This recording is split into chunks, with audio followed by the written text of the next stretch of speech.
De retour à Info Rive-Sud, à l'approche des élections municipales, un sondage réalisé par Segma auprès de 500 Longueulois dévoile que 37 des répondants pensent que l'enjeu de l'itinérance est une grande priorité pour les municipalités, dont Longueuil. La députée libérale au provincial, Elisabeth Prass, était d'ailleurs de passage dans des organismes d'aide en matière d'itinérance, notamment sur la Rive-Sud ce lundi. Et justement, on l'accueille, elle qui est aussi porte-parole de l'opposition officielle en matière de services sociaux et de lutte contre l'itinérance. Bonjour, Madame Prass. Bonjour. Merci de prendre le temps avec nous dans cette journée chargée pour vous.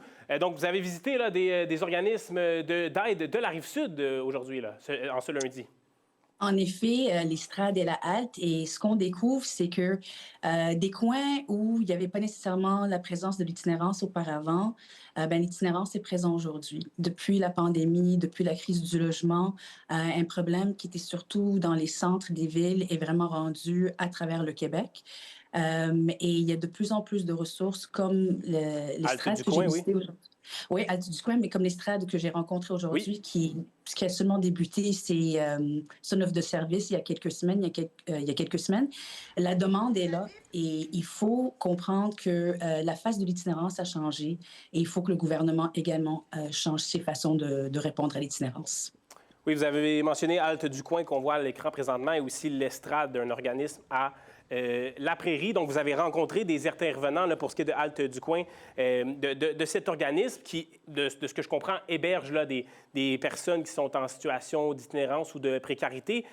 Vous avez parlé aux intervenants, donc, et quels sont les besoins là, de cet organisme présentement, actuellement? Bien, par exemple, avec un intervenant de plus, il pourrait offrir 5 lits de plus aux personnes en situation d'itinérance. Et ils nous disent que cette année, pour l'hiver, ils s'attendent à devoir une augmentation de 60 des refus de personnes qui vont venir chercher de l'aide. Donc, clairement, le problème augmente, les ressources n'augmentent pas, mais ils ont la capacité de le faire si le gouvernement était à l'heure pour leur donner les moyens de le faire.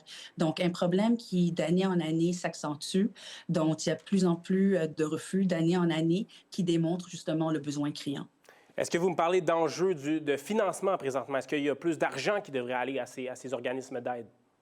Oui, bien, quand on entend que, comme j'ai dit, il va y avoir une augmentation de 60 des refus, mais Oui. qu'avec un intervenant de plus, il pourrait offrir 5 lits de plus, il me semble que c'est assez évident que quand le besoin est là, il faut que les services soient là également.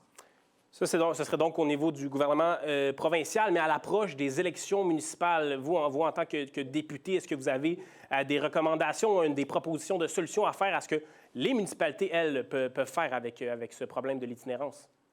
Bien, de plus en plus, les municipalités prennent acte en tout ce qui est question d'itinérance parce que c'est sur leur terrain, c'est à proximité. Ce que le gouvernement provincial, ce qu'il devrait demander au gouvernement provincial, c'est d'avoir une meilleure place à la table pour vraiment pouvoir parler avec le gouvernement, pour démontrer ce qu'eux, ils font sur le terrain et comment le gouvernement provincial peut être là pour appuyer les éléments qu'ils mettent de l'avant. Longueuil, par exemple, vous avez votre propre plan d'action sur l'itinérance que je trouve vraiment admirable, mais encore une fois, il faut que le gouvernement soit un partenaire et un collaborateur pour mettre en œuvre toutes ces recommandations-là. Puis, est-ce que c'est le même genre de situation là, du côté de la Prairie? On en a parlé avec l'estrade que vous avez visité également en ce lundi. Est-ce qu'on est dans les mêmes enjeux? Les strates, c'est différent, c'est des travailleurs de rue. Alors là, OK. ils sont vraiment pour faire de l'accompagnement et justement pour amener les gens vers les services qui sont là. Mais eux aussi voient la différence, le portrait des personnes itinérantes dans la région qui a beaucoup changé. Dans le dernier dénombrement du gouvernement, la première raison pour laquelle les gens se retrouvent en situation d'itinérance, c'est les évictions et expulsions de logements. Oui. Donc, il y a des façons, il y a des éléments qu'on peut amener pour prévenir qu'une personne perde son logement avant de se retrouver dans la rue. Donc, je pense qu'il faut qu'on regarde plus du côté de la prévention en sachant qu'il y a certains éléments et certains groupes de personnes qui sont plus qu'à risque que d'autres. Merci pour ces explications. Et en terminant, je veux vous parler de la Nuit des sans-abri qui avait lieu vendredi dernier. Et il y avait un événement à Longueuil. Vous avez participé, vous, à un autre événement ailleurs, si je ne m'abuse. Mais cet événement-là qui doit se ressembler de ville en ville, est-ce que c'est un moment de joie et de rassemblement là, pour ces personnes en situation d'itinérance et tout le monde qui s'y rend? Là? Je pense que c'est une chance de redonner la dignité à chacun, que chacun joue un rôle dans notre société et c'est aussi un excellent moment pour la sensibilisation. On le sait, dans les dernières années, on entend de plus en plus d'enjeux de cohabitation Ouais.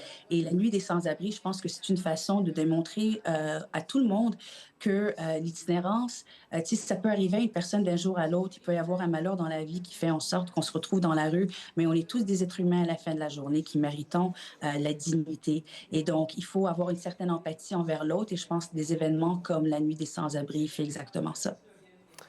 Absolument. Merci pour ces mots, Madame Elisabeth Prass. Vous êtes députée libérale au provincial et porte-parole de l'opposition officielle en matière de services sociaux et de lutte contre l'itinérance. Merci beaucoup. Merci à vous. Et après la pause à Info Rive-Sud, on parle de l'usine de recyclage carbone Varennes et de ses nouveaux développements. Restez là.